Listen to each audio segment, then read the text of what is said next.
Welcome to Nevermind the Furthermore with your host, Brian K. Morris, independent publisher, freelance hybrid author, award-winning playwright, and former mortician's assistant.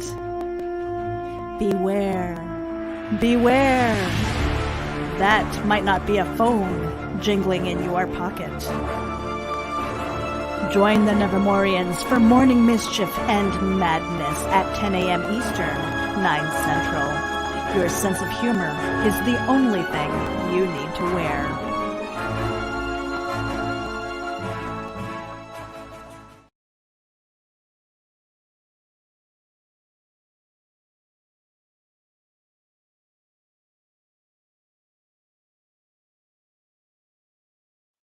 Right here.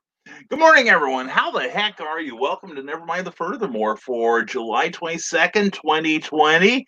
We're running out of July, people. Let's make it count. Anyway, I'm glad to see everyone here. When the room is filling up already with all the cool people. Actually, I should say rooms because we've got our YouTube channel as well as Geek Insider on there and the Brian K. Morris channel. Also, we're on Facebook under my profile page, Rising Tide Publications page, and again, Geek Insider, because Geek Insider is so freaking awesome. Hey, did I clean this camera last night? Yeah, let's get my thumb up there. That's real professional. Anyway, glad to see everyone here. And when I say glad to see you, I am.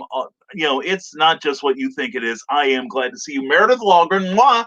Good morning, Nevermorians. I hail from the tube of you, and that sounds naughty. Drink. Yes. Oh, yes. Thank you, Meredith. Hope you're having a good morning. And drinks is Carl Witzman, also on YouTube. Good to see you. And he's asking how Meredith is today. Maybe she'll turn her head and cough for him. And Carleen, mwah, as always, bringing dignity to the proceedings here. And good morning, Ted Davies. How are you? TedDaviesArtistry.com. And good morning, Brian. Tis is a beautiful morning. It is, Teresa. Mwah. The torrential rains have passed through for the moment. Our lawn is mowed. Almost killed me, but we got the damn thing done. But anyway, we're hoping you're all getting things done this morning too. I'm about this is gonna make Teresa happy because I was working this morning. I forgot to tell you, I'm about 20 pages from this current edit.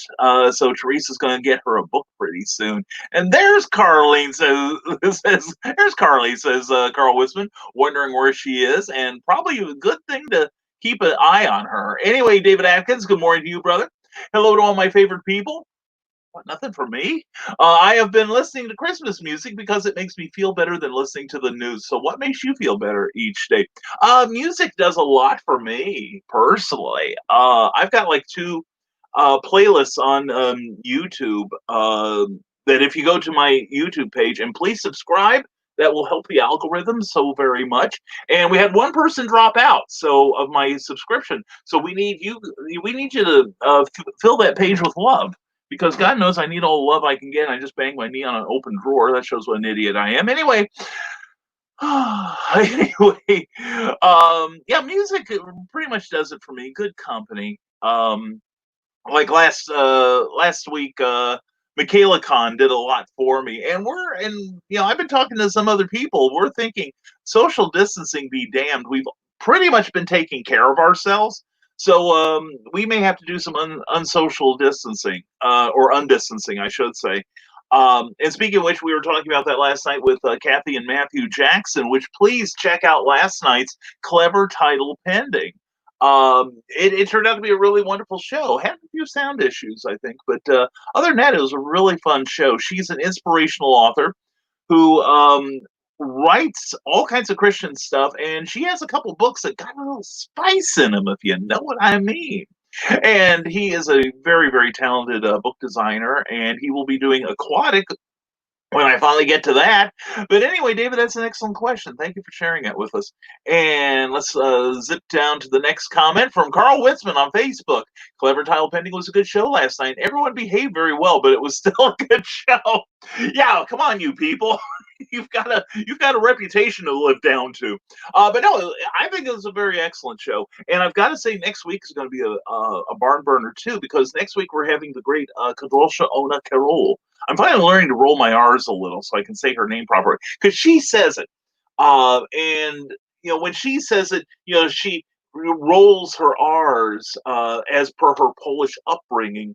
And I listen to her, and every time I pronounce it with my terrible Midwestern accent, it sounds like I'm mispronouncing her name. But she'll be on next week, and she's really inspirational. She really fires me up, and not just in that way. But anyway, but no, she's a lady who I've known her for about 5 years, and she's a lady who I love her ambition. I mean, she's very talented. She's a very talented writer, businesswoman, actress, healer, and just is a real comfort to a lot of people, including myself, and a dear friend. And the thing is, she's one of those people. I think you'll get some inspiration from her because she not only looks for opportunities to forward herself in life and to rise above, she also creates them, and she brings people with her. And I've been privileged to work with her several times, and I really, really adore her. So this coming Tuesday, 8 p.m., 7 p.m. Central Time, tune in for Control Show Ona Carol on Clever Title Pending. She's going to be fun. And wake up, Christian Basil and Sarah. Sarah, that's right. You are being summoned, you two demons, you. But anyway, Carl, I'm glad you liked the show last night. Thank you for being there. And Clyde Hall, good morning, Nevermorians. Good morning to you, Clyde. How are you, my brother? And Meredith Logman says, hi, Carl and Donna. Need coffee. How are you all? Don't we all? Oh, Kroger's brand premium. Oh, yeah. And Sarah, we're so glad you're here. Moss, I hope your morning is going well, darling. Good to see you. It makes my day. And Carl Wisman, we have both coffee, Meredith, so we're good. And we've got Sarah, we've got you guys. So I think we're off to a bang up start here. This is great. And Teresa says hello to Sarah. And Carlene says, been listening to Home Free on YouTube since their concert here was rescheduled for the second time. Wow. Yeah, I saw that. I can't remember what country artist it was. And I don't even want to take a guess because I only know about 4 or 5 country artists these days. But he was doing something where if you had a drive-in theater or a drive-in theater where you could maintain social distancing, this was about a month ago, I think. He did a live broadcast of a concert onto various drive-in theater movie screens, and I think that is just an incredible super idea. So that's the thing. During this whole My Sharona, Miley Cyrus, Peter pandemic, a number of people have felt the sting of losing shows. Not being able to be a vendor at a show, or losing out on personal appearances, or just anything that will professionally move them ahead. And there are some people, and I count myself as one of them, who have actually thought, well, you know what, we can't do it the way we've been doing. Let's find a new way to do it. Let's find plan B. And it's been working for a lot of us. And, it makes me happy to see people trying something different. Every time Bare Naked Ladies, one of my favorite groups, puts up a thing where they're all playing, but each member at home, it makes me smile. I've seen the same thing from OK Go. In fact, they wrote a song dealing with the pandemic. So it's, there's just a lot. We're creatives here. All right. And it just amazes me when somebody says, well, I can't do it because that's the way I've always done it. Well, then find a new way to do it. Period. End of sermon. Okay. And classic rock and roll, says Clyde Hall, has put me in a better frame of mind this week. Oh, yeah. Seriously. And I go back to my old classics. Of course, a lot of mine are a little bit off the beaten path, although I do love some 60s rock and some 50s. Can't forget the classics that built the genre.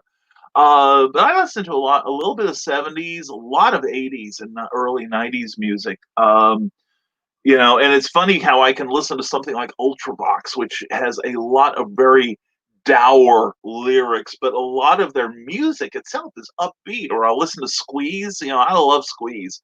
But yeah, music. I think music helps us all quite a bit. And I have been looking at the iPad here, and we got David Clark and Dave Noe. Gentlemen, good to see you. Great great writers and editors. It's a pleasure, sir. And David Clark's a great artist. And Robert Beatty is watching along with Lawrence Everett. Gentlemen, A pleasure as always. And Molly Daniels, mwah! Good to see you. Glad you made it to the show last night. And Kathy Jackson, mwah, double mwah to you because you were so awesome last night. You and Matthew both. And we're talking about doing this every maybe every month or so. Have a week. We're gonna call the circle together. I think I've got some ideas for that. Anyway, Sarah says hello to Teresa. Ted Davies says Ted's tube is growing. Drink. That sounds awful personal. I hope you watched it before you start showing people. And while you are sipping, please subscribe and thank you. There we go. Ted Davies Artistry on YouTube. Check that channel out. Carl Wisman, I can't roll my R's anymore now that I don't have any top teeth. Damn it. Well, I do it off of the my palate. So krosha. Off the back of my palate, just before it goes upwards. It's like that's where I've found is my sweet spot, so to speak. And if Christian Basil were here, he would be all over that statement. David Atkins, I'm currently busy with more than a few things. Good, and need to have someone help me on remarketing and branding a blog. If anyone can help me do what I am looking to do, I would greatly appreciate it. Well, let's hammer that out here. What are you trying to do to rebrand your blog? Are you changing the look of it? Are you changing the tone? Are you going to a new hosting service? Let's talk about it, David. You got writers here. You got people that do blogs. You got people that do newsletters. So let's hear what you got to say, sir. Maybe we can hammer it out for you, okay? And Teresa Dunn says, I know most of you are suffering from complete boredom, but you don't have to be. Why not go to Amazon.com and order her book, Poetry Expression by Teresa Dunn? You'll be amazed how reading poetry can take your mind off of COVID-19 and other problems. So go ahead. I dare you to give it a try. Take this woman up on her dare. Oh, stare her in the eye and say, I will accept that challenge, Teresa Dunn. I will read Poetry Expressions. And like I said, I am editing the thing right now. And let's see, did they come up? There it is. There it is. Hey, Meredith. And banging starch drink. Yep. Oh man. Yeah, this stuff just keeps going out and getting it. This show is difficult. It gets harder every day. Anyway, and here we go. Robert Beatty says, "Good morning, Mr. Monster Morris and my fellow Nevermorians." Mr. Beatty, a pleasure to have you here with the monsters. And you are a prime Nevermorian, and you're pretty monster yourself. And Garth Brooks, okay, thank you. And it wasn't live; it was pre-recorded. Now Blake Shelton is doing the same thing. I think it was Blake Shelton that I was seeing the articles about, but I heard that Blake was doing it live. Whereas Garth, I could see him creating a concert movie, and that thing's, he'll be running that thing for years, and getting all kinds of DVD sales. So, the man's thinking. Garth Brooks didn't stay on top. How many times has the man retired? And he's still working hard. I love that. I love seeing guys work because they want to. I feel bad for the people who work because they have to. Like one gentleman. He was the one who, that, God, I can't remember the name of the thing, but he was the guy who did that great, the theme that we all hear with Pulp Fiction, that, that bolero type playing of guitar. He was playing till he was 80, but it was mostly because he couldn't afford good health insurance. So and he had a number of medical issues. So, I feel bad for guys like him, but then you see guys, like these old rock and rollers. I say old, but older, I should say. Keith Richards does it. Not just for the money. I saw a video of his. This is about 5-6 years ago, where he was playing a song with some of his friends, and he was just strumming and singing, and I loved it. I was almost in tears by the end of it because Keith's had some challenges in his life, but he just looks so unabashedly happy that I was like, oh my God, this is a joy to watch. So, okay. So anyway, I'm glad you keep up on country better than I do. Robert Beatty, thank you. And time to really smack the hard questions. Oh, now we're getting kinky. David, I've been waiting for this forever. Time to really smack the hard questions and take a drink if you feel like it. We talked about romance in books last night, but I find that many writers now have little talent with conveying the emotional aspects of humanity in writing. So how do you express love in your writing? Through actions. Show, don't tell. Uh, it can be something as subtle as, petting a dog behind the ear or taking a woman's hand. Just little things like that. And that's how you convey to me love. But we welcome your comments. Please help us out on this. And Sarah says, Lord of the Lost does the same thing with music, lockdown versions. Oh, cool. Yeah, I'm seeing a number of musicians. What is it? Crowded House has reunited with the original two members, and I think two of Neil Finn's kids. They're also into music now, but they've been doing some stuff. Um, I've been seeing a number of artists do lockdown versions, and I wish I could remember their name, but I discovered someone through Tessa Violet who has a wonderful song called "Bored" that came out just at the start of the Peter pandemic. So uh, there's been, and that's the thing. A lot of people have not let this stop them. It just made them more creative, which is very cool. But Lord of the Lost, I'm going to have to look that up, Sarah, because I love your taste in music. I have discovered quite a bit of good music because of Sarah. Sarah's taste runs a little darker and a little more gothic and industrial than my tastes normally do. But I do like industrial. I do, and a lot of dance music. I'm really getting into dance music these days, just because of the beat, and the movement and everything. Um, there was a group, and I can't remember their name. I don't think they're together anymore. But remember the movie Lost in Space from the '90s, based off the original Irwin Allen TV series, with William Hurt and all. And they did an industrial version of the original theme that, OMG, I had that on constant play. That was so good. And speaking of so good, there is not just but he is so good. Clyde Hall, Brian, clever title last night was inspirational. Well, thank you. And thank you on behalf of Kathy and Matthew, too. Thank you for spotlighting Team Jackson. Kadrolsha, next week, too, you are on a roll with sesame seeds plus honey butter. Clyde, this is funny, because I am in awe of my friends. I really am. And Clyde, we may have to have you on too in Virginia, talk about cosplay. But yeah, it's like I know people. And I know some really awesome people. And some people are, it's a you know, on a very high level, and I'm blessed to know them. And it dawned on me just like last week, I think it was, why am I not asking some of them to be on the show? And so I reached out to Kadrolsha, and we talk. Kadrolsha and I talk just about every week. And I'm currently working on something with her right now, a new project. And she was just like, "Oh yeah, I'm there." I'm like, "I love you." So anyway, so yeah, I'm trying to get some good guests, and last night was certainly no exception. Kathy is at such a high level, and Matthew, oh my, OMG, and weren't they fun to watch? It was just like it's like, okay, it's not just me and Cookie. It was so joyful to watch them. I came off feeling, you know, energized after the show. I really, I liked it too. I mean, and like Ted Witzman said, it was probably one of the easiest shows because we just asked the question, and they're off to the races. And thank you, Christian Basil, for sharing my video. I appreciate it. I just got the notice of that. And Sarah, poor girl, is allergic to country music. Well, there might be, like a hayseed injection or something you can get for that. Some sort of vaccine. Actually, Sarah, you sometime look up a group on YouTube called Hayseed Dixie. I've mentioned them on this show, and you might even like them because they take heavy metal music.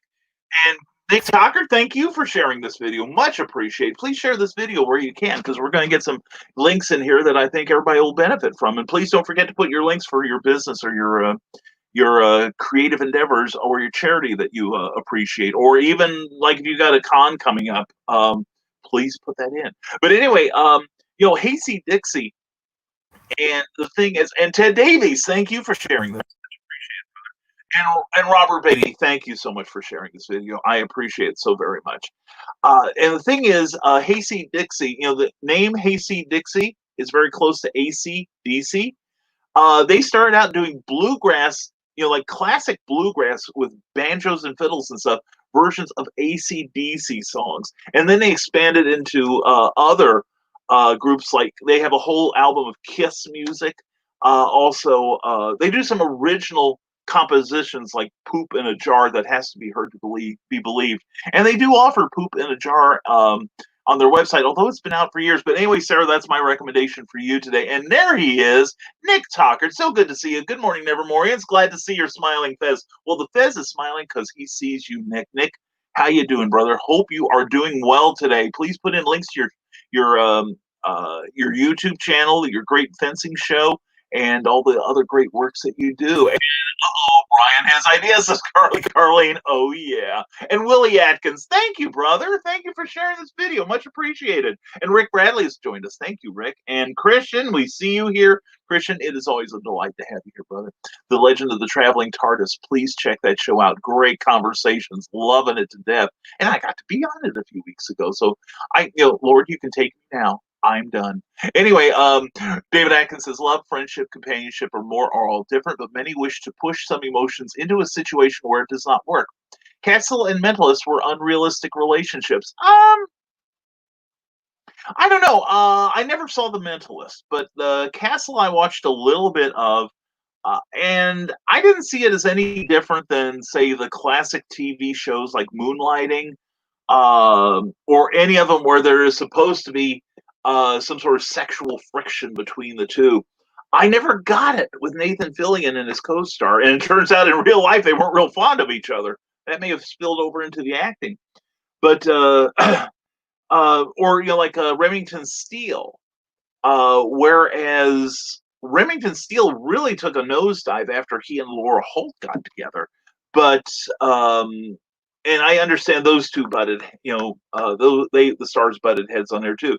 But with Moonlighting, it worked because it was like 3 seasons, and Moonlighting, the first season was Dave wants to get with Maddie bad, like that sort of thing, and she won't have it. And then the second season was when the two stars, Bruce Willis and Sybil Shepherd, were having problems with each other, and so they had all these different plot lines going to basically keep them away from each other. And then at the end, once they had kind of reconciled, they kind of switched roles, where Bruce Willis's character is suddenly, Dave is suddenly thinking, she's right. We are rushing this. We need to take it slow and make sure it's true love. And she's like, you know what? I'm not getting any younger. Let's get it on.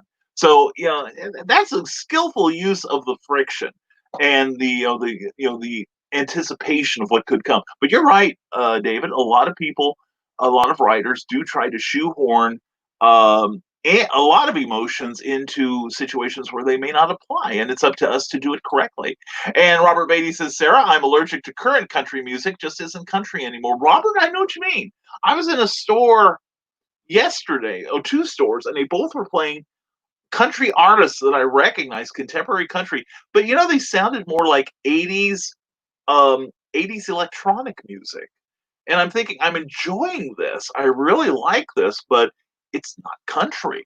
So Molly Daniels says, was hoping to plug my newest release today, but it's still in review.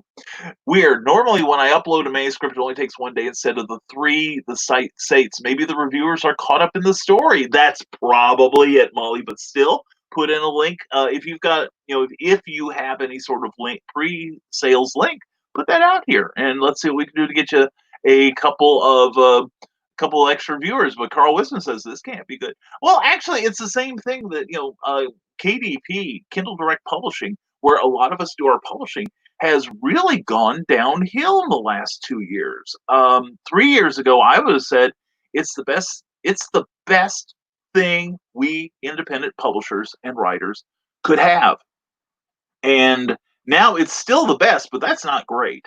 And actually, I think there are other platforms that I am looking to move into, frankly. But yeah, it's like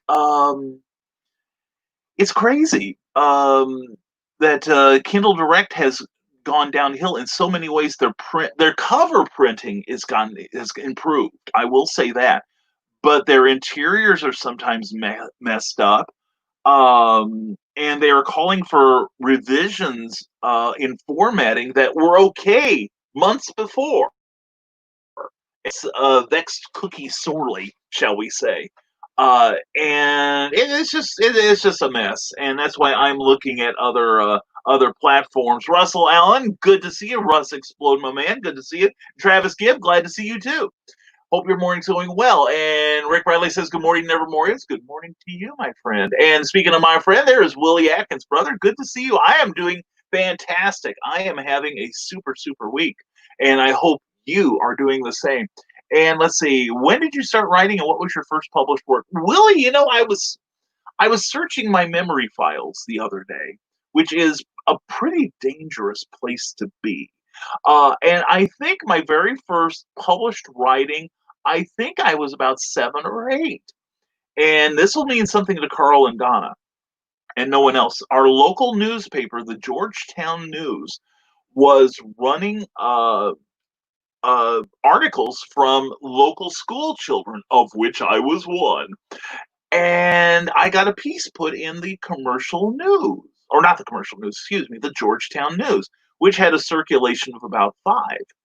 But just the same, I was a published author at that time. But at the time, I never had any inclination to be a writer because I never really understood the concept of a writer until much, I shouldn't say much later, but a few years later, when I realized that, all these books I was reading, somebody had to put the words together.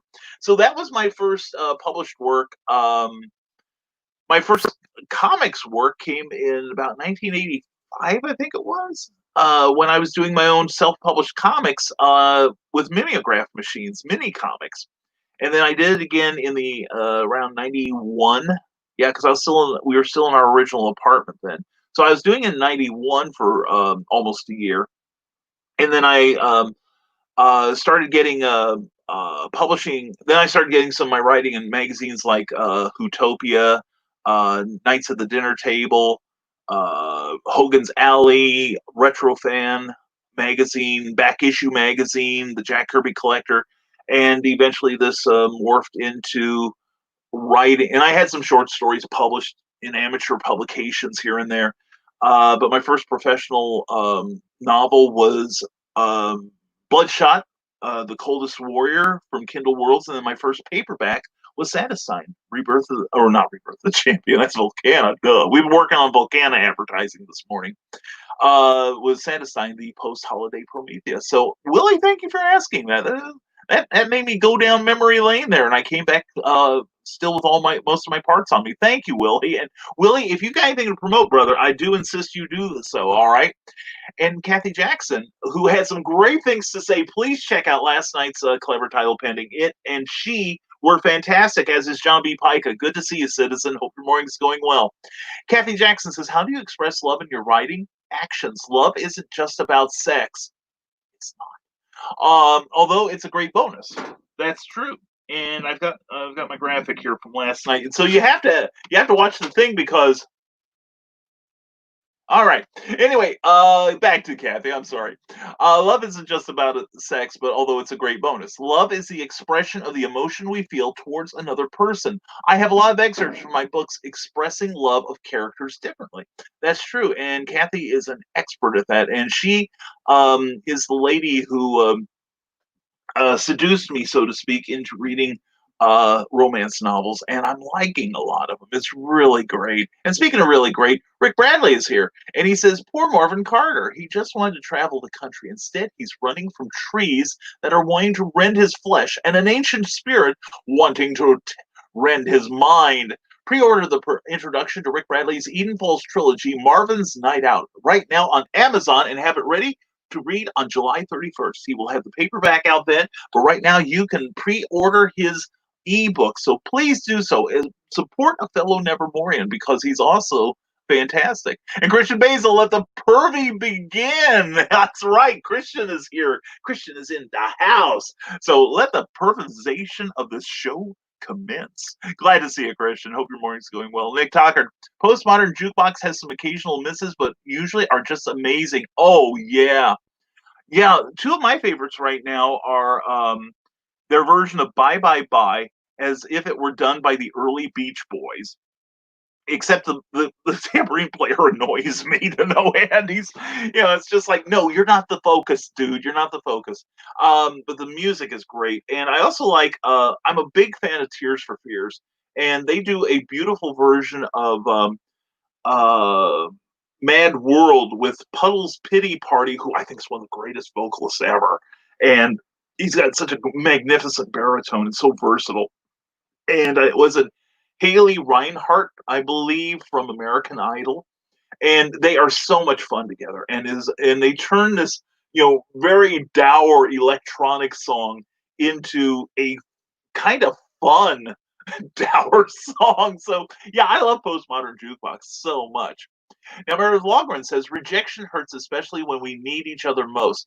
Here's my latest post on Wild One Forever. I'm not her family anymore. Please subscribe to Wild One Forever. The Morning Nosh reboots on Monday morning before Brian's show. And that's at wildoneforever.com forward slash I'm not her family anymore. Hashtag relationships, hashtag real talk. Please check out the work of Meredith Logren. I'm seriously, she calls herself the comics noob, but she needs to take a back seat to no one. I love the Morning Nosh, and I try to catch it as often as possible. And I will do my best. I didn't have a chance this morning. I'll do my best to get over there, Meredith. But please, please, always promote Wild One on here, okay? Wild One Forever, because I think a lot of people need to see what you are doing because you're awesome. And Carleen says, "Energize." Is that what you kids are calling it these days? Yeah, energize is a kite. That's all you gotta say. Hello, Pepe Rise Above. And David Atkins says, okay, so for rebranding, I will be brutally honest, as will we. Brace yourself. I do a lot of voiceover art, coaching, public speaking, and writing. Now I need to actually try and make a blog that can host audio files, video, and more for free with good customization. Blogger.com or Blogspot would be my first two choices just off the top of my head. You can do all that also with Wix, although it's not quite as elegant. And WordPress, you can do all of that. But the learning curve, I would have to have. And Meredith, I know I will get you to help me. I swear to God, I will. I love you, Meredith. Anyway, but yeah, if you want something that you want to do hands-on, I would recommend Blogger or Blogspot. Blogger especially, because I could put video. I used to use it for my blogging, and I could put pictures in there. I had some control over the layout. Look at Charles Millhouse's website. I think he uses Blogger, and he gets a lot of good use out of that. And what you might do, David, is have like a landing page where you can build your mailing list and greet people, and then maybe a video or something, a short video that explains everything you do, and then a link to each one. Um, because I know with Blogger and Blogspot, you can create different pages and link them together. But if anyone has any other suggestions, please share them because I am a bit of a Luddite as far as a lot of this. So it would be appreciated. Let's catch up with your comments now. How far behind am I? Oh, only 20. Only what? 15 minutes. That's pretty good for me.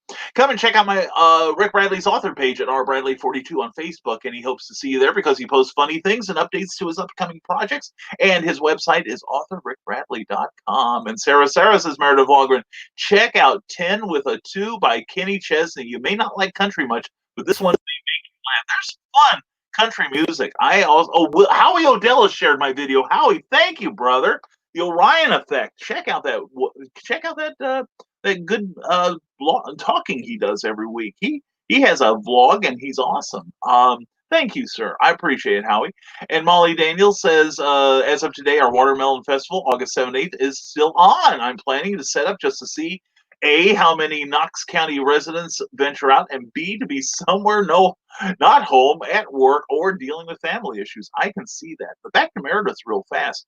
What is it? Welfare Cadillac is another a fun one, and there's a song, maybe it's someone by Johnny Cash about working in a an auto plant where he is sneaking out the parts to a fancy automobile, and he's building it, and the song ends with people ask me, like what year car is it? And I say it's a 71, 72, 73, 74, 75, 76, 77. It's funny. And then there's some song and Flowers on the Wall by the Statler Brothers. That is such a wonderful song. I still love that from my misspent youth. And that's okay, Molly. Brain got ahead of the fingers. And there's probably a drink in there somewhere. But anyway, Molly, we know how to decipher you. So we got you figured out. And Nick Tockert says, author Amanda Tockert on Amazon. And I happen to know our favorite librarian is plugging away at a couple new books returning to lycanthropic New Orleans. Excellent, Nick. That is great. And don't forget your stuff too. Not just Amanda Tockert, but Nicholas Tockert as well, who is also an author, and it's awesome. Travis Gibbs, did you know that Luke Stone and I are live on Kickstarter? Yes, we did. And check out that book, Voodoo Nation, by Travis and Luke Stone. It is looking awesome. And Nick Tockert says, Friday I'll be doing my live stream as well as plan to post some reviews on neck knives. Oh man, that would be fun. Willie Atkins, Amazon properties have gone downhill massively for all independent media types. Yeah, seriously, Willie Atkins, I consider yourself high five, brother. Seriously, because I don't know what it is. Because, like I said, 3 years ago, KDP was the golden standard. As far as I was concerned, it was a platform that was fairly simple to use, pretty intuitive, and just was as good as could be. Now I don't trust their reports, and their just the quality of their service, and their customer service is dreadful from what I'm hearing. I've not had any issues so far except packaging. Packaging has become an issue with me because they used to have these boxes that you could probably take a shotgun blast, and they packed the books in there tightly so they didn't move around either with cardboard or with like wrapping paper and stuff, packing paper. And now they just pretty much drop the books in the box, seal it, and put it in the mail. And they used to give you your tracking number so you could track your own package.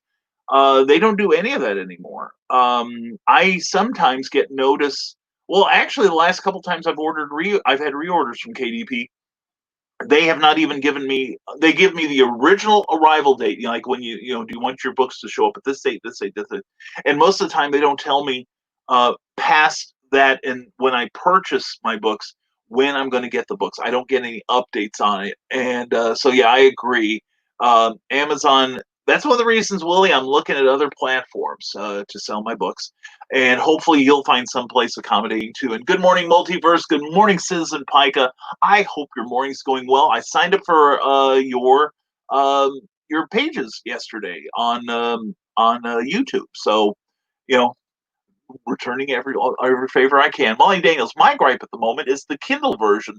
When I look at the preview, the last 2 pages are messed up, even though I've gone back in 5 times now and even put in 2 extra pages between them, but they're still running together on the preview. Going to try uploading an EPUB version to the site before I approve it. Yeah, I haven't done much with EPUB. Mine's been mostly, well, they used to take RTF, which is what I save everything in anyway, because it can be read on just about any machine, including Macs. So, yeah, but this is just another example of how the service is not great, and I'm looking for alternatives right now. In fact, when I get Doc Saga done, I am seriously thinking about doing like my show stock at a private printer. I've got a line on one in Central Illinois who's really good, and if I order 100 copies, which I can sell eventually, if I order 100 copies, they'll the price gets even better than Amazon. So, but I'm also looking at Ingram Spark too for their distribution reach, and also Draft to Digital. Russell Allen, good morning, everyone. Good morning to you, Russell. Hope your morning is going well. And wait, you are in Knights at the Dinner Table? Yes. And this is going to surprise you. This will be easy to remember, Travis. I'm actually in issue 69. Go figure. Also, issue 70, there's a photograph of me in there. Because I met Jolly in Origins in Columbus one year. And let's just say during the live reading, I rolled a critical failure. Uh, I had to do something. But yeah, I wrote an article in issue 69 about using role-playing games, tabletop role-playing games, as a teaching tool to teach social skills to young children. So yes, I was in Knights at the Dinner Table, and I need to look for that. Yeah, I think it's only available in digital form now, but and I wrote it from the perspective of Weird Pete. I didn't know you were a Knights at the Dinner Table fan, Travis. That's good. That's good. Speaks well of you, sir. Have you ever woken up in the AM exhausted tomorrow? John B. Pica more often than I care to mention. Yesterday, I mowed the lawn. I haven't mowed my own lawn in 2 months. We had somebody come by who was out of work because of the COVID virus, and he has taken up the sideline of uh, mowing lawns. And I'm like, good for you. And I think he's older than I am. God help him. And so he came by and said, well, you want me to mow your lawn? And Cookie's like, no, I don't want you going out there, Brian. You have work to do. And so she said yes. And so he quoted a price that was like twice as much as anyone else that's ever mowed our lawn. And she's like, okay. And he's like, and I need it in cash. I'm like, okay, you're getting it under the table, are you? So to speak. Go ahead and drink, people. And then he said, oh, and by the way, I'm going to have to use your mower. And I'm like, Cookie, tell him go away. And she's like, no, I feel sorry for him. I said, I do too. Okay, we'll do it just this once. And so we went out there, and I had to start the mower for him. And I told him, here's where all the areas are to mow. And I don't go out in my yard much, mostly because this time of year there's a lot of bees out there, and I am allergic to bee stings. And I went out yesterday because it'd been raining. Well, it'd been raining when he calls. Well, you want me to come over and mow your lawn? And I'm like, I'm not having you ruin my mower mowing wet grass. And then we had some temperatures when it was like 95 or higher. And he's like, well, I'll come over today and mow your lawn. I said, I'm not having you face down on my lawn because of heat stroke.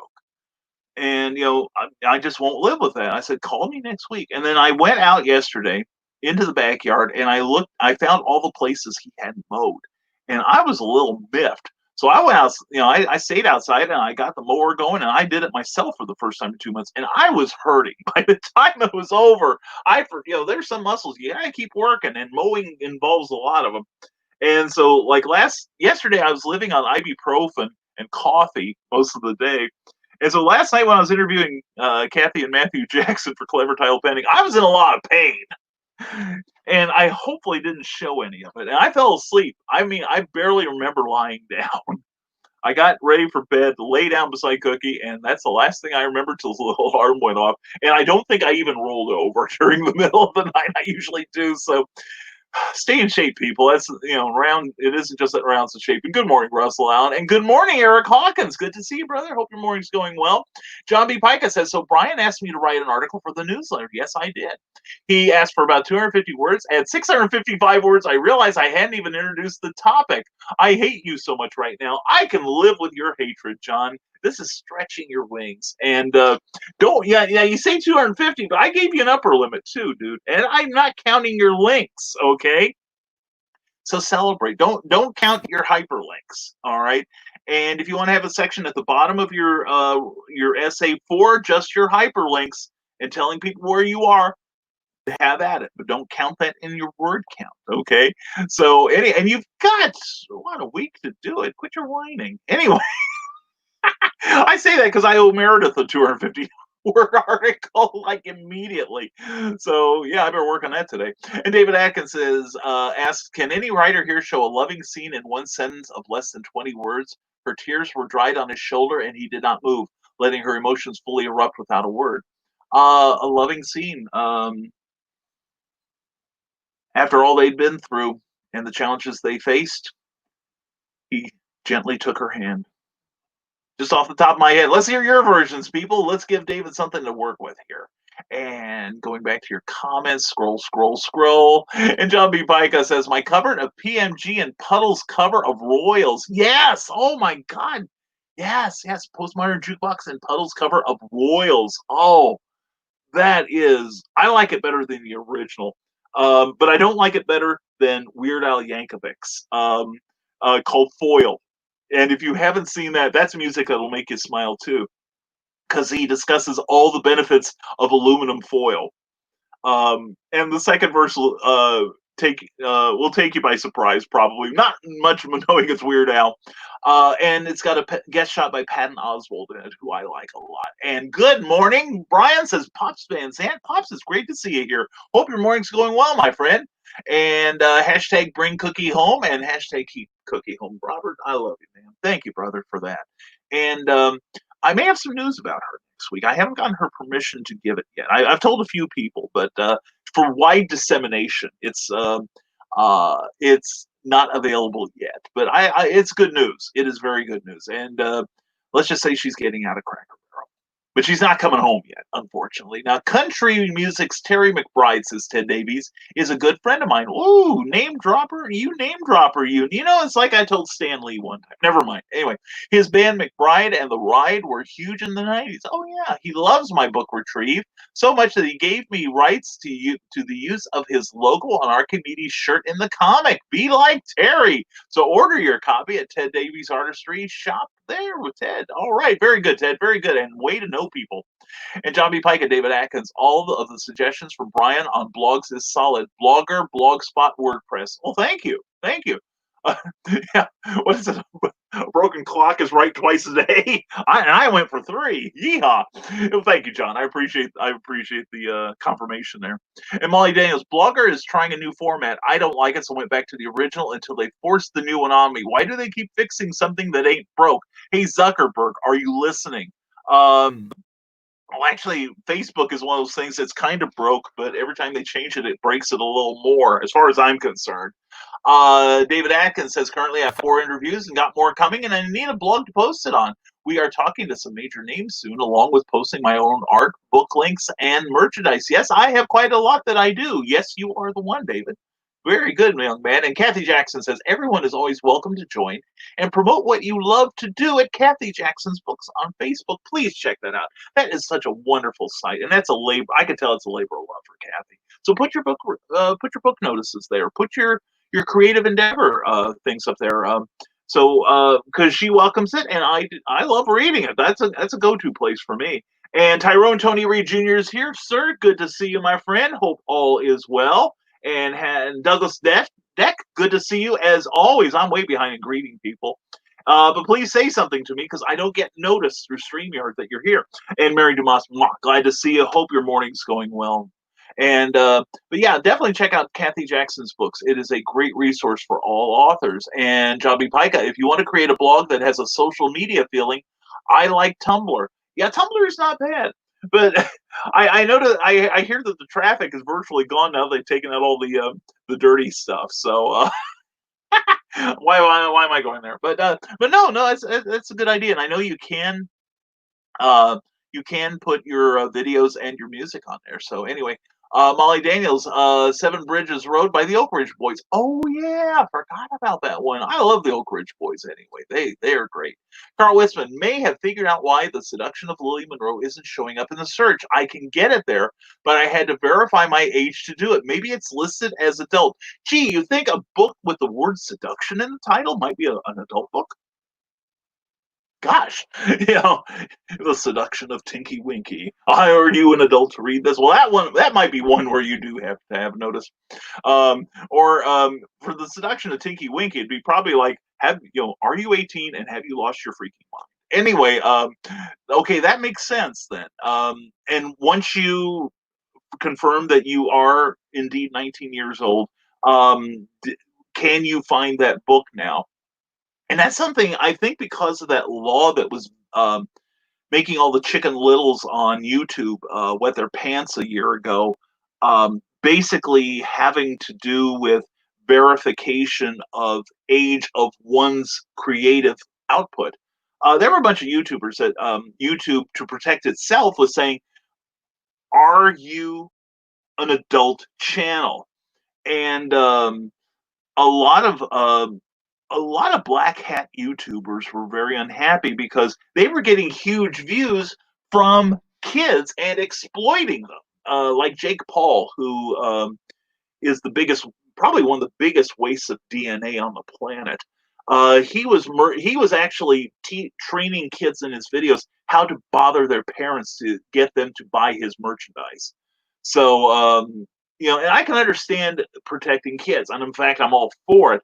But all my stuff is, we don't do anything adult. God knows we don't do anything adult on my channel. But I do have it listed as adult, as kids should not be on it. And we do discuss some things that kids shouldn't be listening to, like everything that comes out of my mouth. But anyway, has the search been more sympathetic since you did that? That might be useful to know in case anyone else is having that problem. That song is one of my favorites by Johnny Cash in the album One Piece at a Time. Love that song so much, says David Atkins. See, we share the same musical taste, which means you were right. Carl, oopsie, wicked grin, but it's a true love story. Well, it's a true naughty love story. So anyway, that's glad we got that solved. Posted this earlier on YouTube, but links don't show over there. And Donna's book, there it is on Lulu, for The Seduction of Lily Monroe. Please check that out. I should have gotten me a copy the other day. So when you were over, I just got so in the moment I didn't think. Anyway, David Atkins says, I just realized that while I've been talking to you, Brian, I have turned into my grandmother. Is this a Norman Bates kind of thing? Should we be watching out for you? Anyway, talking about how ignorant the younger generation is and how they do not know or remember history. Yeah. Welcome to my world. I'm yelling at more people to get off my damn lawn than ever. Eric Hawkins says, the worst thing about crowdfunding? Fulfillment. So much signing, so much backing, too much swag, and different pledge levels. Ooh. Yeah, Eric, but I'm proud of you for getting this all set up and getting it ready. And I know it's going to be awesome. So because you did such a good job the first time, I know you even got it better planned the second time. But that's the one thing. It's like I think for Spencer Spook we had too many pledge levels. I know we should have probably cut the variant books by half. But my plan was that we were going to get turned down by at least one of them, and it didn't work out. I can't help it that people like me, so they want to help. God bless them.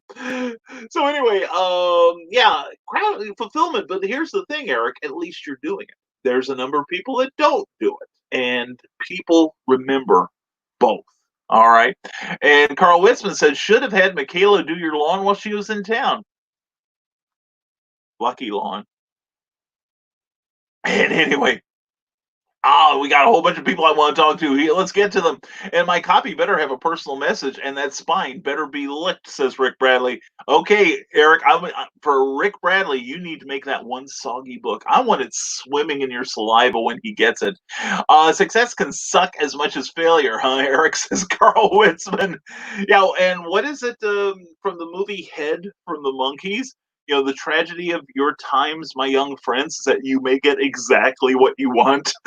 Anyway, Rick Bradley, I'll get you a different flute on the spine. Oh, apparently Eric, as an artist, is going through his yellow phase right now. And yes, says Rick Bradley. Well, there's a lot of ammonia, and then ammonia is a cleanser. You can use it to clean up COVID. John B. Pica says, not that. No, that is my cover of that song. Me singing. Ooh, I definitely want to hear that. You got a good voice. And speaking of good voices, there's Rob Anderson, who's got my smash words up there. Thank you, Rob, brother. I appreciate you, man. Hey, Rob, you've got a show today, don't you? Please put that in the comments because we need to get you some promos. It was a Kickstarter. Is it the Kickstarter show? I don't think I won't be available today because of the good news about cooking. So anyway, Rob also has my Goodreads page. Thank you so much, Rob. And you're the best. You really are. And there is my Amazon links. Rob is the best. You got to get him as a good friend. He takes such good care of me, probably because he pities me, and I don't give him enough not to worry about. So anyway, there was an old pulp magazine, says David Atkins, that starred the Spider and got no credits with Spider-Man and a few others that had Batman in the 1930s before, and most stories are rehashed now. Well, that's true, David, and even Superman is based on things like the Scarlet Pimpernel with the dual identity, also the Phantom, also Buck Rogers, which Jerry Siegel was a huge fan of, and circus performers and Doc Savage. And Doc Savage spawned a whole bunch of imitators like the Green Llama and others. But yeah, it's really tough to list all of your influences, and I think it's more of an influence more than a direct thing because Batman was also influenced by another pulp character called the Black Bat, who is currently in the public domain, by the way. And it was, his story was almost the same as Doctor Midnight's in that this is they changed it to a scientist in Doctor Midnight, but the Black Bat was an attorney who had acid splashed in his face, and it took his eyesight. But due to a special operation, he was blind during the day. Except I think he had to wear a pair of dark glasses in order to make this work. But at night he had perfect vision, and so he went out at night as the Black Bat and the Spider did influence Spider-Man indirectly. So did the Fly from Archie Comics and another spin-off character by Joe Simon and CC Beck called the Silver Spider. So comic history. So yeah, and a lot of stories are rehashed, which annoys me to no end. And it's why I don't buy a lot of contemporary comics because I read that story 20 years ago, and usually it was better. And at 10:45, my YouTube feed for you dropped. Just checking if that hit anyone else. I am looking here, and we are green for go on YouTube. I don't know what happened, Nick. It could be the server or it could be a temporary hiccup with YouTube. But anyway, we're glad you're here on Facebook, and we're glad for everyone that showed up and has stuck with us this far. Meredith Logren is at 107 subscribers on YouTube. Woo! Let's get him to 150. Oh, I'd love that. Meredith, thank you. And thank you, Meredith and Christian Basil, for all you've done to get me to that level. And we will be doing original broadcasting that will be it will not be originating on Facebook. It will be there. And thank you for allowing me to be on Geek Insider. I hope I'm helping and the backlinks are working. And there he is, the man himself, Randy Zimmerman. Indie Volt broke 59,000 listeners on the web last night. Still a little numb about it. Still drawing monkeys this morning, though. Will you spank those little boys? I'm telling you, Randy. And don't forget, Randy will be on tomorrow morning at 9 a.m. with his coffee show on Indie Volt. Check out all the Indie Volt outlets on YouTube, and let's get some Nevermorians there. All right, I want Randy and Barry and Grant, who paid me a very high compliment the other day. I have to share that in a minute. But anyway, Randy's a great guy and a great creator. And if you want him to draw monkeys, he's got that spank. I'm telling you, yeah, go ahead and drink, everyone. But no, congratulations, Randy. I watched part of the rebroadcast last night, and you should be proud. That 59,000 radio listeners is quite an accomplishment. And it's probably because I stayed off your show. I suspect that's it. But no, a couple of days ago, I submitted my Scarlet Trace script, the very first issue, to the powers that be at Terraform Comics, and Luke Stone was over the moon about it. And he was asking if anyone else had a chance to read it yet. And Barry and Grant said, I have one criticism. You need to put my name on it because you're just not sexy enough for a script that's good. And yeah, I was like, whoa, I'll take it. That's almost as good as Eric Hawkins being hated by Billy Tucci for the Zombiful World of Oz. Randy, you probably need to get Eric Hawkins on the Indie Volt sometime. He would be fun. He's a fun guy, not like me. Anyway, I'm so down. I'm so down in the dumps. Russell Allen, check out the Lily the Demoness, Chapter 4 by Luis Torres on Kickstarter today. Check out that link. Go there now. Let's show it some Nevermorian love. And Nick Tucker said, one man in the wrong place at the right time could possibly start the next mega corporate war if he can survive long enough. Read Small Arms by Nicholas Anthony Tucker on Amazon today. And there's that link. Check out his book. Thank you for sharing that, Nick. I appreciate it. And David Atkins, at least I did not turn into my grandfather. He was a KKK member. Okay, so far so good, David. Had a few illegal businesses and so much more. Did not like him and glad I wasn't around him long. Oh, he sounds like a colorful character who probably could have given you 24 plots for different stories. And us too, Nicholas. Yeah, definitely. And Meredith Logren says, what's the next level before Varian starts screaming about paying for bandwidth? 75K, congratulations. Seriously, Randy, many congratulations to you and the entire Indie Volt team. We are proud of you. Seriously, you provide a great service for fandom, and I love listening to the show. And you guys are just incredibly awesome. You really are. I love hanging with you. And Eric Hawkins says, Brian already licks spines. I need to be more creative with the DNA I leave on spines. Yeah, but Eric, you may only get like 2 or 3 books out a day that way. Carl Witzman says, seems to have been a momentary glitch on YouTube. It came back in a second. See, they fear me and they knew they could not deprive their customers of me. So please go to my YouTube page. Look for Brian K. Morris in the search there, and please subscribe. I would love it, and it helps me, and hopefully we'll be bringing you some fresh entertainment soon. John B. Pica says, so regarding the inspirations and recycling of older concepts or stories, I call this trope notes. I like that. When it is done well, it is magical. It is like wrapping yourself up in your favorite old blanket. Oh, John, that's so beautiful. I love that. I may have to cut and paste that and put that on my wall. Seriously. I am so serious about that. That is beautiful. Well, and it's like, so the Scarlet Trace is a combination of uh, all my pulp influences, like Doc Savage, The Shadow, the Phantom Detective, The Spider, Mickey Spillane with a little bit of moonlighting and a little bit of Volcana in there too. Although it's not a superhero strip, but I think you'll dig it. I'm really proud of that. And David Atkins says, if anyone is thinking of rebranding and more, remember all the names you should not use. It would be like Brian being rebranded as the Hanging Tassel. Not a good image. Just saying that makes my stomach do Immelmans, David. So, yeah, I don't want to be known as the Hanging Tassel. No, fortunately, I think my branding does well for me. Because I'm branding Brian K. Morris, and we got to remember that we are the product too, not just what we do, but who we are and how we do it. Anyway, Sarah says Randy Zim and sends him some love, as do we all. We love Randy Zimmerman, and Sarah has a request: lick more spines. Do you volunteer yours, darling? I hope so. So anyway, she asked, and I must comply. That was for you, sweetie. Anyway. Oh, that tasted good. Anyway, I must have spilled some coffee on it at some point in time. Anyway, we've got a little pause here. Let's take it.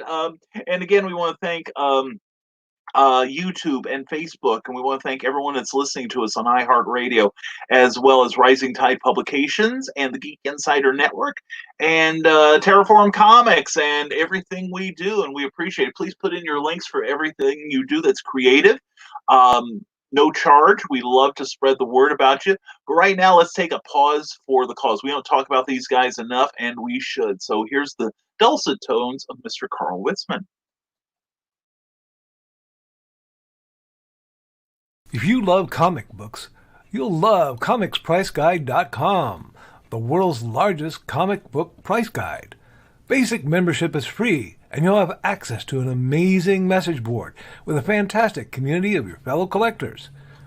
You can also upload your comic book inventory and manage its value in real time.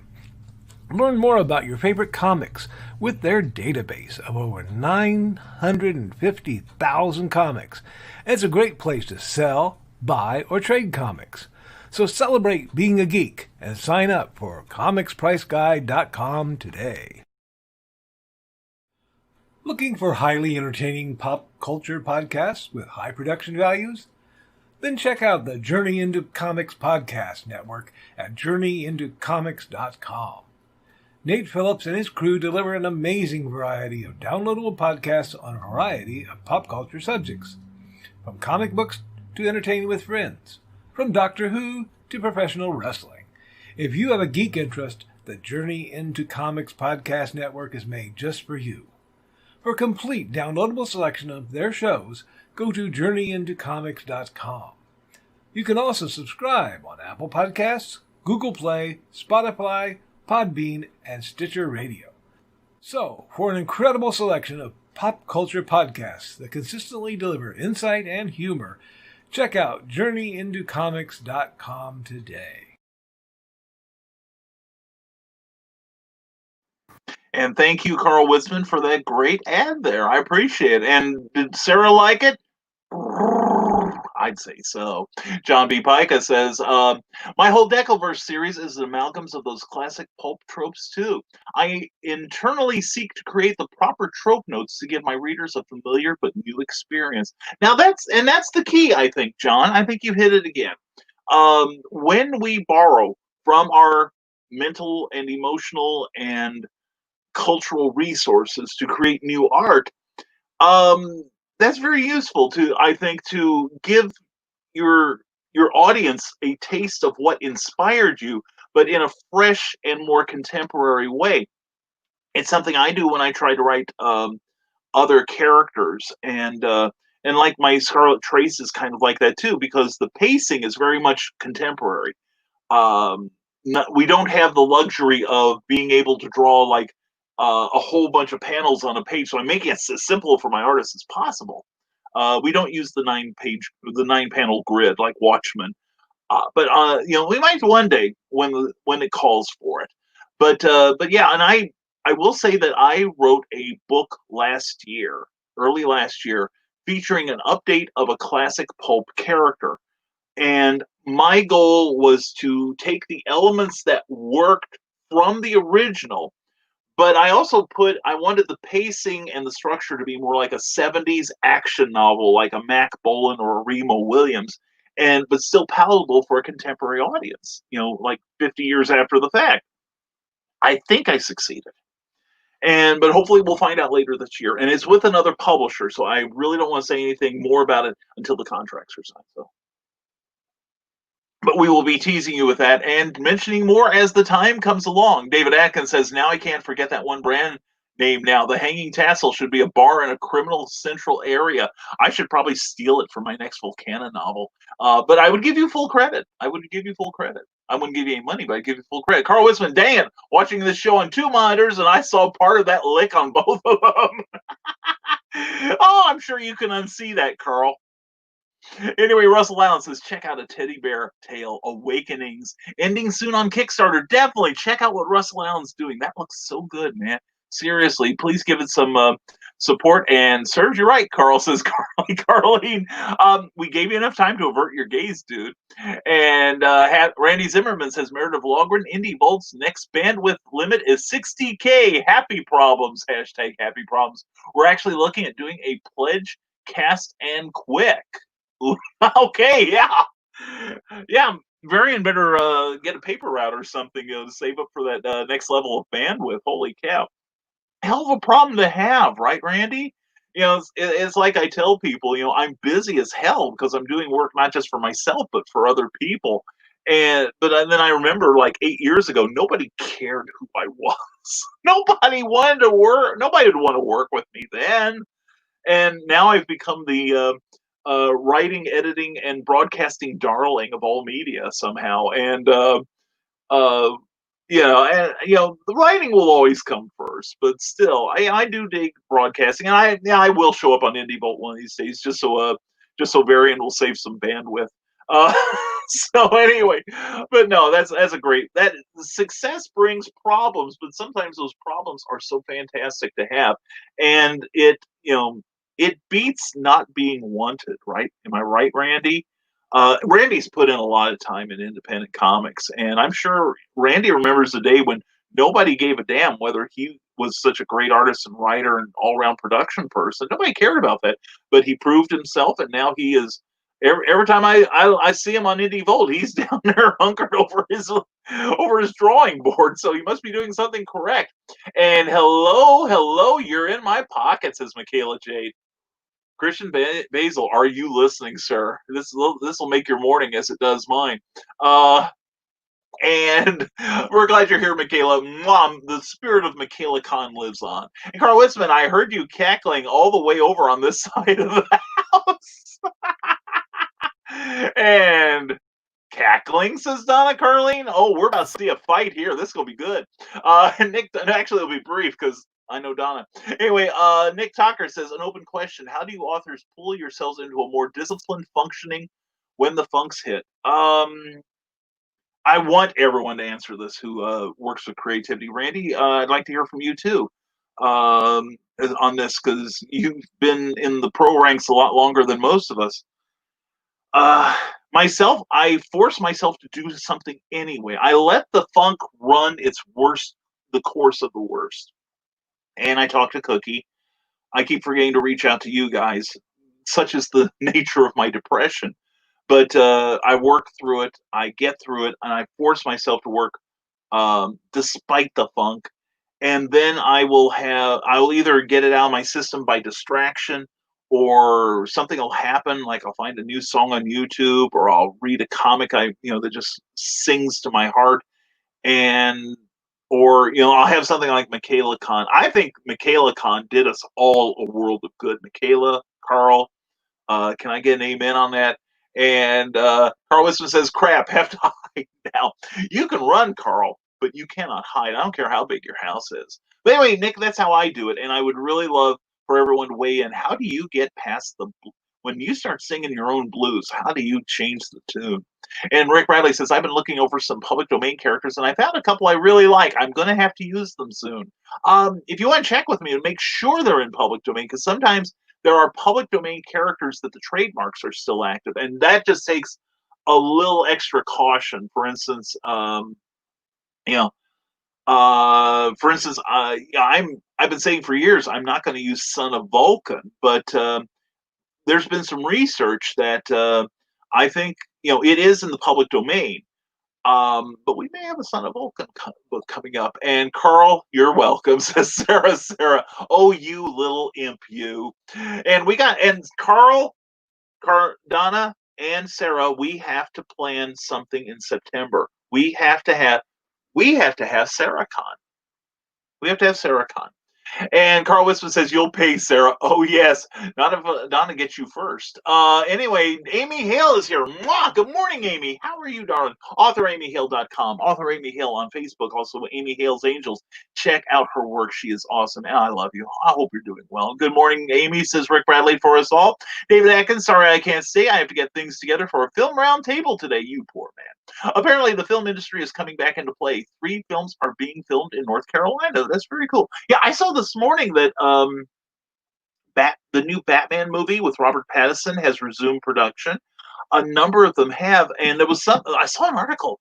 Zendaya from the last Spider-Man movie played MJ. She was actually involved in a major production that filmed during the COVID. Now, what they did was they built a facility that would take care of this, and they isolated themselves from everyone in humanity, just kept to themselves, and they all had individual quarters, and they stayed together for 14 days and they had constant testing to make sure none of them had the COVID.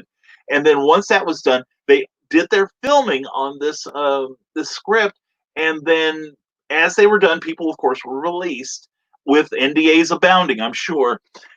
And then they got the movie together, and I think they're releasing it now. I don't remember if it's going like straight to streaming. Remember, it was straight to video. Now it's straight to streaming, or whether it's going to get a major theatrical release. But anyway, they showed with ingenuity and a little bit of money, they got around it. And they got something to show for it. And whoa, Carl says Sarah with her evil laugh. And you guys were so close last night, said Meredith Walgren. I bet if you had stayed on another hour, you would have made it. Yeah, that's interesting. Randy, do you experience any sort of drop off in audience? Occasionally we do. After a certain point, we do experience drop off. By the way, it reminds me, I'm still leaving a couple days open for a poll that I'm taking, and this is only for Nevermorians. This is only for listeners of this program, not Clever Title Pending. I will have a questionnaire later, but I am looking for some input on the potential direction of this show, actually in terms of production more than anything. And if you would like to take that poll, and it is anonymous, I will not know, I do not ask for your name, but if you would like to take that poll, please PM me on Facebook Messenger, and I will send you a link to that poll so that you can have some input on the future of this show. So anyway, David Atkins, who said he had to leave, changed his mind, said, did I even mention that I am a game creator and a film audio specialist? Dang, how many badges do I wear? You can't learn this stuff in college. Stop questioning and just do it. Definitely. Well, I'm also a dessert topping and a floor polish too. So yeah, I know what it's like to be versatile. And here we go. Get back to your thing. And it's Carly, and it sure did, Brian. Yeah, seriously, were we all fired up after that or what? I'm still on a high after that. And I'm not talking about eating tenderloins at Nine Irish, which we should, and and many of us have been talking about making a Michaela Con more than once a year, and I'm 100,000% behind it. And the delightful Meredith Logren, who needs to be part of these, says, Nicholas Tockard, in a notebook that no one but me will see, I start with the word fork. Fork. I'm having trouble seeing that. Fuck. Could be a page of F's, or it could start a line of dialogue that I can use in the story, but diverts to doodling. That's creative, right? No, seriously, it is, and it's a great outlet. You watch artists, and I notice that many of them just can't stop drawing, and that fills me with joy. That really does, and I wish I could do that nowadays. But anyway, that's a good start. That's a good start. So Meredith, when you start that work, at least one person gave one. And even if it has to be you, David Atkins says, everyone have a meaningful week. You too, brother. Spread a smile, a laugh, and a loving word. Too much hate exists. Everyone make one person happy, and hate would not exist long. Be fantastic this week. Take care. You too, David. Have an excellent day, my friend. Good luck to you in all that you do. Rick Bradley, when I feel the funk, not the George Clinton funk. Hey, I can live with the George Clinton funk. When it happens, I usually go for a drive with music blaring, or usually I play a video game. The Legend of Zelda somehow always helps get my mind flowing. Well, that's cool, man. You got to find your joyful place. You really do, and don't be afraid to visit it when you need it. And hashtag Sarah Saracon says Carl Witzman. I'm saying let's do this thing, because we might be able to get Kathy and Amy up there too. Because Kathy, I think, is about an hour and a half, and I think Amy's not too much farther than that, like maybe a couple and a half hours, and I'm 3 hours from there. You're probably about, or actually, we're 2.5 hours from there. You're probably an hour and a half. You're close to a little over an hour and a half, Carl. So let's make plans for September, the bunch of us. What do you say? Kathy Jackson says, how do you authors pull yourself into a more disciplined functioning when the funks hit? I get a coffee and put my characters and self in timeout. You could listen to your favorite music, watch a funny YouTube video, take some time to work on a favorite project, or anything that relaxes you. Kathy Jackson, that is beautiful. Thank you, darling. Thank you. And also, everyone, for those of you who came in late, check out Clever Title Pending last night. We had an amazing talk with the always inspirational writer, Kathy Jackson, who shared her writing and life insights with us, and her husband, Matthew, who is not only a talented cosplayer. We didn't even touch much on Matthew's cosplay, and I really intended to, but he's a talented cosplayer and creative person. And it's just a joy to watch this married couple interact. I just couldn't stop smiling sometimes. Anyway, so check out last night's Clever Title Pending, and we can do that, says Sarah. I'm thinking we could, and maybe I'm sure there's some restaurant in the area that's opened up by now. We can hang out for a little bit. Then we'll find someplace to just sit and gab at each other for hours. And Michaela Jade, yes, Michaela Con was amazing for the creative juju. I finished a book 2 and am working 3 more stories. Hot damn, I love seeing that, Michaela. That is fantastic. Well, I finished one comic script, did a rewrite on another, a small rewrite, but it was a rewrite nonetheless. And I am about an hour away from finishing the current round of edits on Teresa Dunn's new book. Plus, I'm starting some other another comic project today, and I'm like burning to get into Aquatic Love Above the Waves again, so that Matthew Jackson can get my book cover off his hard drive. But anyway, and Carl says, "Sweet Michaela, definitely," and she is. Michaela is sweet. She's a darling.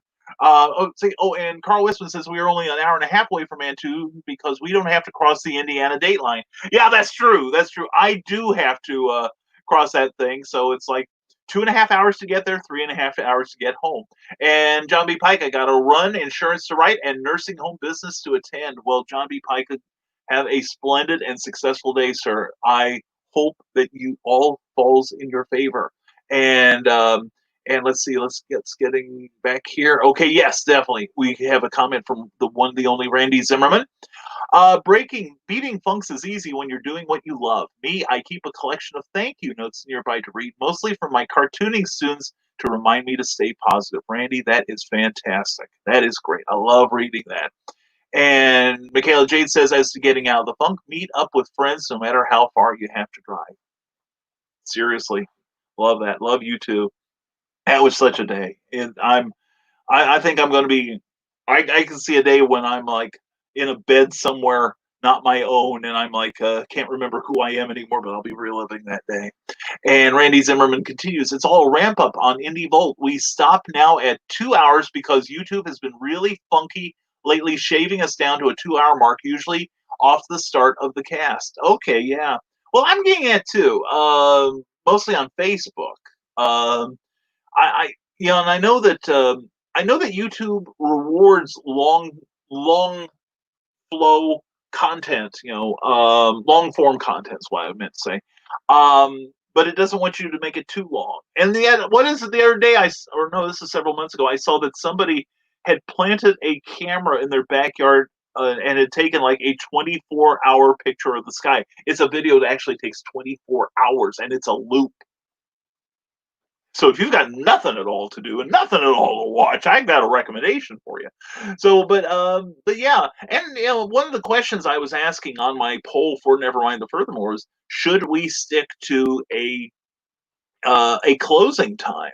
Like, should we make it an hour and then cut it off? Should we make it 2 hours and cut it off? And many of us know what it's like to be cut off. Anyway, that's something to consider.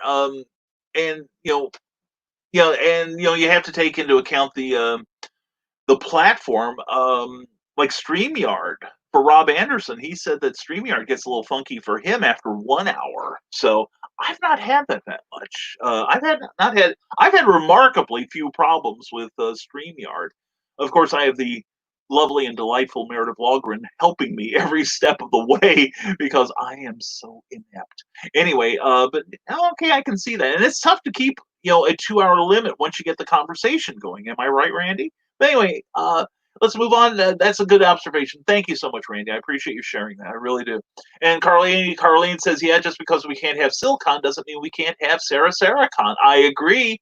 And Meredith Walgren says, spoiler alert, there are plans for an end of summer bash one day. Hashtag indie event. Details to be released in a week or two. Gosh, Meredith, can I be a part of that? And I say that, Meredith, knowing that last time I had, what was it, 3 hours of content, 3.5 maybe, and somehow I wound up being around how long? But I was proud to help. I had a good time. It was fun hanging with you and heckling and just sharing the fun. It was a good time.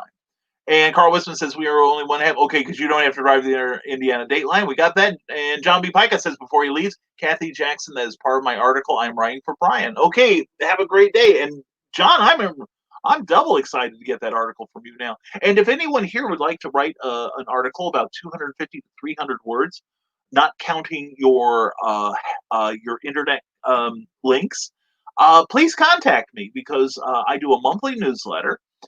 It comes out the first of every month. In fact, if you go to risingtide.pub, which you will see now on your screen, we'll kind of see it. Anyway, risingtide.pub, and you will see our a sign up for our monthly newsletter, and it's free. There is no cost. Plus, we will not share your name or your contact information with anyone else, no matter how much I like them, darn it.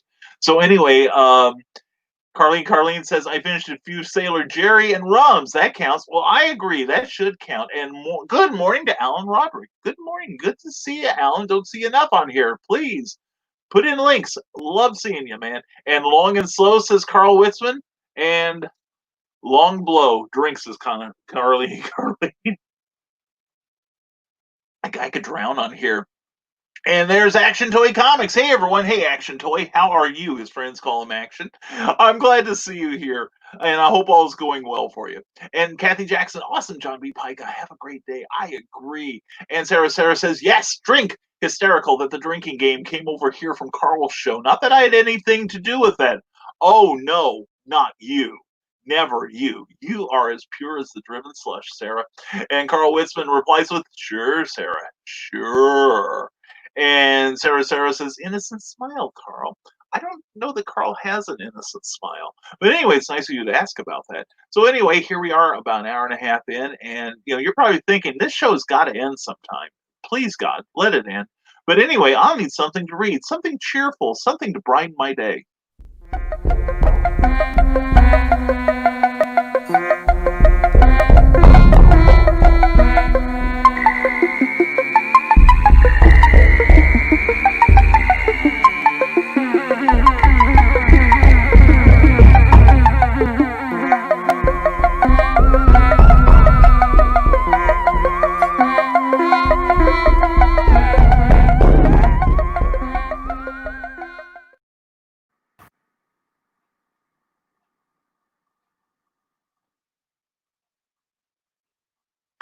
All right, please check out that book. It's a How to Write Comics, How to Plot Stories, How to Write Horror by me. And the second half of the book are horror stories that hopefully will make sleeping at night a little uneasy. Anyway, and it's based off of legends from the one of America's most haunted cemeteries in the Chicago suburbs, Bachelor's Grove Cemetery. It's a real thing. Go to bachelorsgrove.com and verify my truthiness. Anyway, check it out. I'm really proud of that book. It turned out really well. And also, speaking of people I'm proud of, I want to say hello to Aaron Halls and Martin Piero. And did I miss anyone? I think I did. And Bill Field, lady and gentlemen, that's for you. Mwah. Aaron, so good to see you. Hope everything's going well for you all. And welcome to the Wednesday, July 22nd show of Nevermind the Furthermore, where we talk about whatever you want to talk about. That's why it's an interactive talk show. And anyway, for those of you who are new to this, we are here Monday, Wednesday, and Friday. Not only are we on my personal profile page, but we're also on the Geek Insider pages, whom this show is powered by. Make no mistake about that. Right, Meredith? And we are on the Geek Insider Facebook and YouTube pages, as well as our own YouTube page for Brian K. Morris and the Rising Tide Publications page on Facebook. By the way, go to that page, please. And we have, please give that page a like.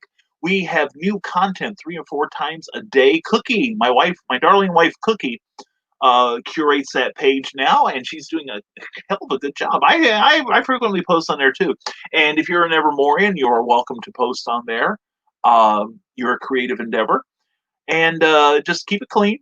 And so anyway, because we found some comments on that, and we like to keep it as PG-13 as possible. So anyway, so that's part of our media empire. Also, don't forget risingtide.pub, where you can go there for see what I've published, and to we're going to redo the site very, very soon with Meredith Walgren's help, because right now this is what I've made it. Okay, it is basically a blazing dumpster fire in the middle of a flood, going downstream fast. Anyway, so anyway, that's what we do. So we're back to me. Ooh, just figured something out there. How cool. Anyway, let's see. Sarah says now we still need to get a hold of the ever elusive Ron Fitzgerald. Speaking of that cemetery, and she tries. Yes, you do. But yeah. I need to drop Ron a line. It's been too long since I've talked to that boy. I gotta make sure he's staying in trouble.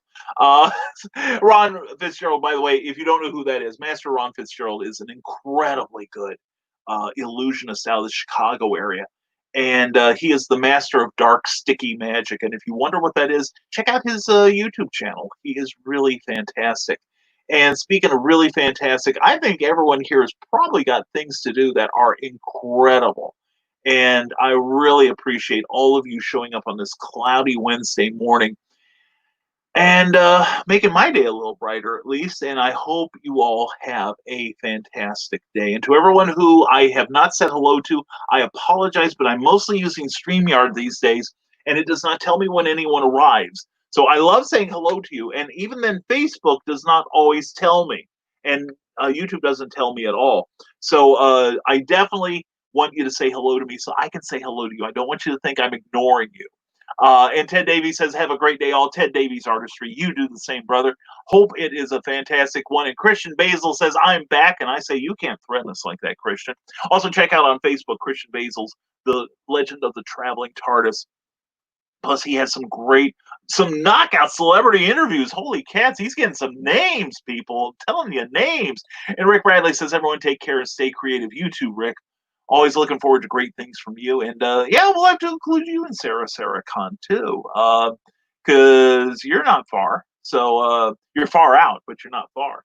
So anyway, that's what we're doing, and we are gonna resume control. Let you have control of your day once again. And Christian Basil says Jason Connery was brilliant. I expect nothing less. I got to go back and watch that, Christian. I will definitely do that. Yeah, check out The Legend of the Traveling TARDIS. There's always good conversation, and I am privileged to have been on the show recently. So it is, basically it's a sell my clothes mom moment. I'm going to heaven. But anyway, Christian, thank you for having me, and thank you for doing that show. It is a bright spot in the broadcasting firmament. Bounding into comics, says Eric Hawkins, has picked up the drawn and quartered fan edition last week, thanks to one of the artists posting his drawing. Of course they picked the week I drew raccoons with giant balls just goofing around. Stupid anime. I would have done something good. I knew it was going to be an article. And now you're going to be the big ball artist, Eric. Beach balls, basketballs, that is what you were referring to, right? Anything else is just sick and twisted. But it's anime. Anyway, I wanted to give Rob Anderson's Kickstarter happening now. Rinson's Volume 1, The Comic Devil, is looking for your support. Please check that out. I have supported that. Meredith, thank you for reminding us. And please give him love. And if you can't pledge, at least share. Even $1 will get you something on that. And Cindy Kep is here. I may have to keep this going another 10 minutes just for Cindy's sake. Anyway, howdy, y'all. Howdy to you. CKOEPP.com for for a view of some really terrific books, including the brand new Animal Eye, and also some great great opportunity to sign up for probably my favorite newsletter, and it's free, so check it out. But anyway, let's get back to Rob Anderson's thing, because we don't talk nice enough about him, really. I tease him a lot, but I love what he does. Anyway, please check it out. Now, what's unique about this book, and there's been a few books of retrospectives from people in the indie field showing where they came from. I don't feel I've reached that level yet. Not yet. And a lot of that stuff I don't want y'all seeing for the sake of my career. But anyway, but no, Rob shares a bunch of projects that, his early days, and he's sharing a lot of stuff that never came to fruition, never got finished because people flake out, people lose interest, etc. But Rob's sharing it warts and all, and I'm looking forward to that. And Eric Hawkins brags, "Oh, I am the big ball artist." You sure are. I think we may have to change Nature Boy as a result. And Christian Basil asked, did we get Ted Davies over 100? If not, let's do it. We did. In fact, he's way past it. And I actually lost a subscriber yesterday. I don't know what I did, but a pox upon them. But anyway, but I am at 107 right now. And if you are not watching this on YouTube, you should be. We have a reservoir, a playlist of... it should be a reservoir because we were talking about licking spines earlier. But anyway, check it out. I've got 107 subscribers, and I'd love to have more. We'd love to have you. The sound quality, the picture quality is better over there. And we have playlists featuring recent episodes of Clever Title Pending and Nevermind the Furthermore. So, and we may someday load classic episodes on there. That's what we'll call it when they're old and terrible. And you'll see how far the show has come. Oh, dear God. Wait till we get our green screen. Thank you, Carl Witzman. Seriously. And books that need your attention. Smash Words with Me. Thank you, Cindy. Thank you. Let's buy Cindy's first and then come spend your change on me. Seriously. And Eric Hawkins says, when Zombie of the World of Oz #2 arrives in your hands, I want everyone to know there is one spelling error that I neglected to correct. Not the editor's fault. Apparently, I didn't save or accidentally deleted a letter. Oh, dude. Well, thank goodness it wasn't my fault. And I realized I didn't check your title page this time. I didn't realize it till you had already sent it off to the printer. But anyway, check out the Zombie World of Oz when Eric does do personal appearances, and it looks like he will be at along with Amy Hale and myself, he will be at Big River Comic Con in Hannibal, Missouri, October 2nd, 3rd, and 4th. And we are looking forward to seeing you there. And I've already bought extra hand sanitizer, and I bought some face shields, and I have a couple of face masks, so you're good and safe around me, relatively speaking. And so Cindy Cap says, these are also fantastic. My books on Amazon. Thank you, Cindy. Thank you. Big heart. Big love to you. And please check out Cindy Cap's work, too. She so deserves your attention. And Ted Davies is still here, I'm glad to say. And Christian Basil, we did 104, and live streaming is happening. Yes. Yeah, I may have to do some on. That's right. I get to live stream there now. Hot diggity. Ooh. I'm all verklempt now. Thank you for reminding me, Ted Davies.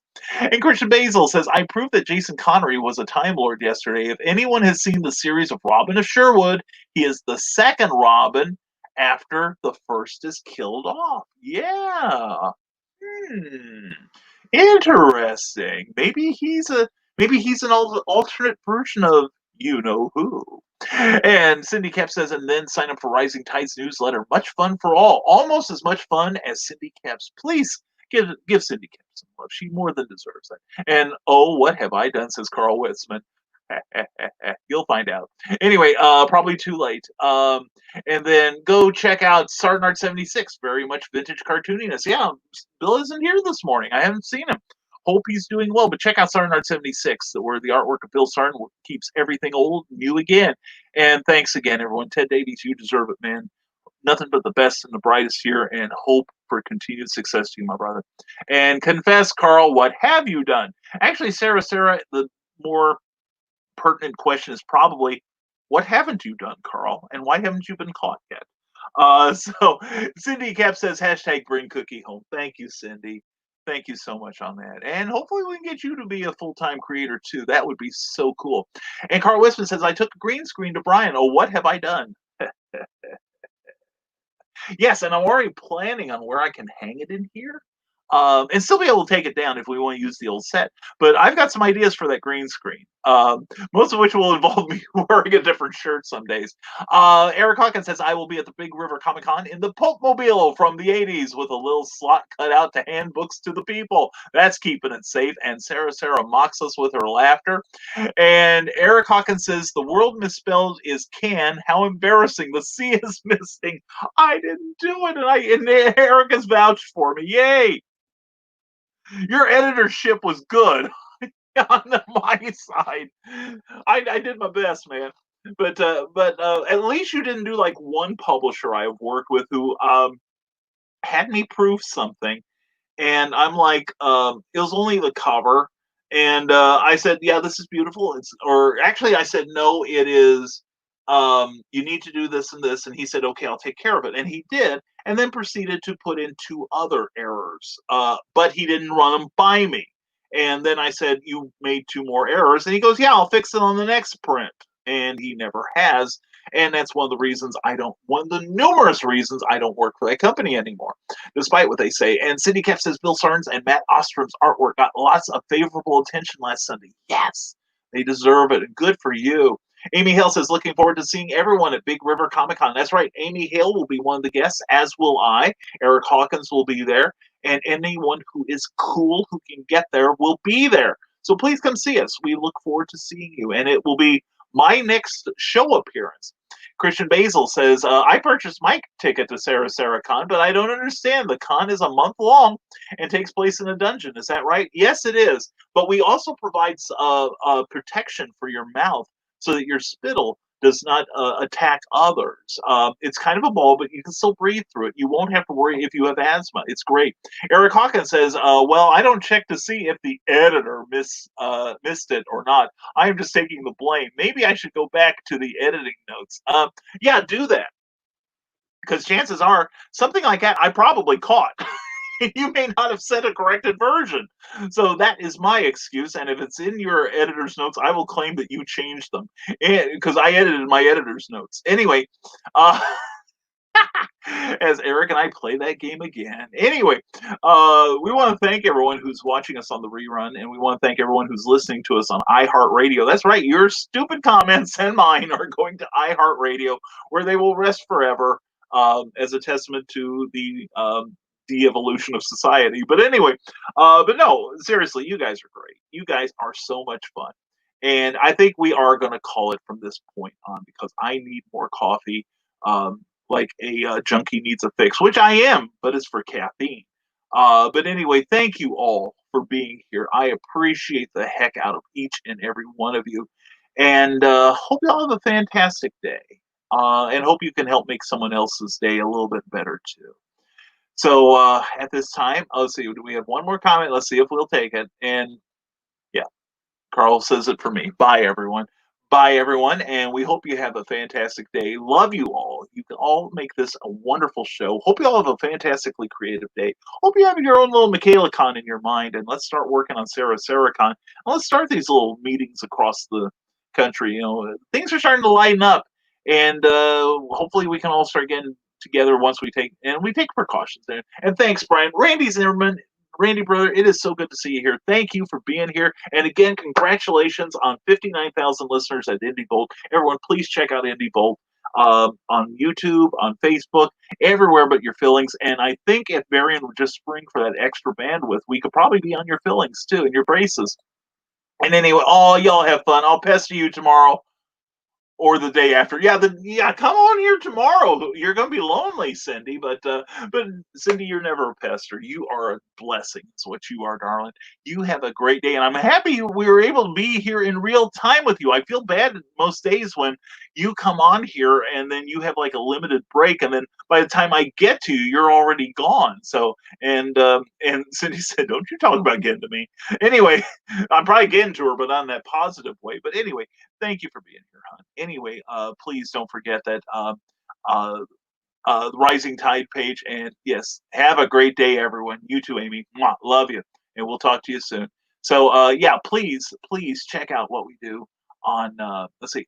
I'm just checking out. Did everything get on there? Okay, yeah, we got that right one. Okay, I'm checking everything out here to make sure it's working.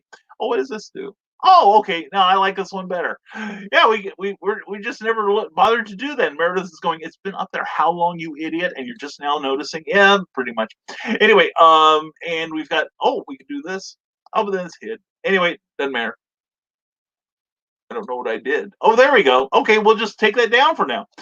No, we'll put it up. Anyway, Rising Tide Publications on Facebook. Please check it out. Please give it a like, because we have fresh content every calendar day, and 3 or 4 times a day at that, if not more. Plus, risingtide.pub. That's my website. You can sign up for my free monthly newsletter there, and I hope you do, because August 1st, we are going to have the next edition, along with a guest editorial by John B. Pica, Big Daddy Cool himself. And let's see what else we got going here. And Bobby Nash is showing up just in time for me to say goodbye. Bobby, I love you, brother. Bobby, please put in links to your work, okay, right now, because we want people to know where you're going. And you've got a virtual con this weekend. I hope you put something up on there. We'll try to promote you as much as possible, and we'll try to attend as much as possible, because I'm looking forward to hearing what you have to say, man. And you're going to be busy. Anyway, and we'll have to get you to the next indie event. Meredith, let's put a note in our calendars to have Bobby, or if nothing else, I'll have him on a special clever title pending or something. And we got to have you back on that too, brother. Anyway, hashtag the summer of snow. It's always the summer of snow. Check out the work of Bobby Nash at bobbynash.com and on Amazon, and also benbooks.com. Also, abrahamsnow.com. Check out the work of the incredibly talented Bobby Nash. Brother, it is good to see you, man. Hope your morning is going well. So anyway, we better get off of here, or he said get off. Go ahead and take a drink, everyone. Because otherwise we'd be here all day, and I'd love to talk to you guys all day. But I got to ring out my depends, I think. Anyway, thank you, folks, for being here. As always, hope you have an excellent day and a creative day, and hope you can lift somebody up today in the process, all right? So as always, I'm Brian K. Morris for Nevermind the Furthermore, and saying thank you, Nevermorians. And always remember, stay smart, stay safe, wash your damn hands, and never apologize for being awesome. That's just what you are. Have a great Wednesday, everyone. Talk to you soon. Now comes the part where we throw our heads back and laugh. Ready? Ready!